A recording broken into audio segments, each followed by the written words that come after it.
আমরা কি নিজেরা কোরআন পড়তে পারি, নবীজিরা কোরআন পড়তে পারে না, এটা আপনার কি ব্যর্থ আফসোস। সন্তান রয়েছে তাকে কি কোরআন পড়া।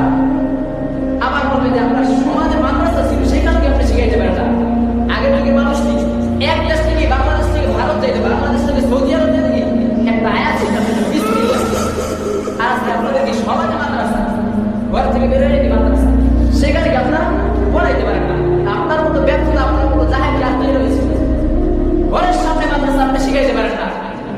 আপনি সন্তান বাঁধেন, আপনার সন্তান ফ্যামিলির মধ্যে একটা হাফেজ বানান, আপনার গোটা ফ্যামিলির মধ্যে একজন হাফেজ বানান।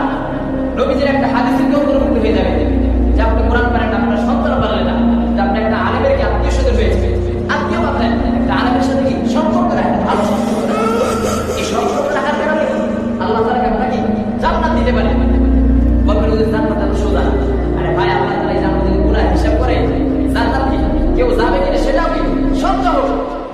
গুনার যদি হিসাব করা হয় আল্লাহ তাআলা কি একজন উসিলায় আল্লাহ তাআলা কি তাকে মাফ করবে। আপনার এই যে আল্লাহ নবী যে হাদিসে পাঁচটা কারণ করেছে, এই পাঁচ কারণের মধ্যে একটা কি আপনারা নাই, অনেকে রয়েছে যারা কি নাই। তা আপনারা কি অন্তত কি সন্তান করে হাফেজ মানে আরেকটা আমাদের সাথে কি সম্পর্ক রাখবেন, আরেকটা আমাদের বিরোধিতা করবেন। কারণ যারা আরেকটা আমাদের বিরোধিতা করছে পিছনে করুন, সামনে মৃত্যুর সময় খোদার কসম করে মৃত্যুর সময় ওই ব্যক্তি কোনদিন ইমানের সহিত মারা যাবে না। ইমানের সহিত কি মারা যাওয়া সম্ভব।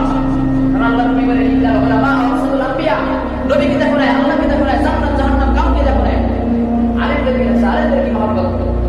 আজকে আলেমদের সাথে যদি আপনি দূর থেকে ঘৃণা করেন, এই বিষয়টাকে আপনি ইমানের সাথে করতে পারবেন। আলেমরা কি নবীজির ওয়ারিস, এই যে আপনাদেরকে দ্বীনের দাওয়াত দিয়েছে, চাইলে আপনারা পারতেন না।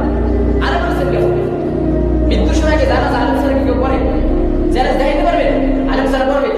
বিয়ার সময় ফুল থেকে কেন লাগে? আপনি তো বিয়ার সময় শুধু লাগে না, আপনি যদি বলেন সাক্ষী আছে সব জায়গায় আলেম, সেই আলেমেরকে আপনি বিরোধিতা করবেন, আর আপনি ইমানের সহিত মারা যাবে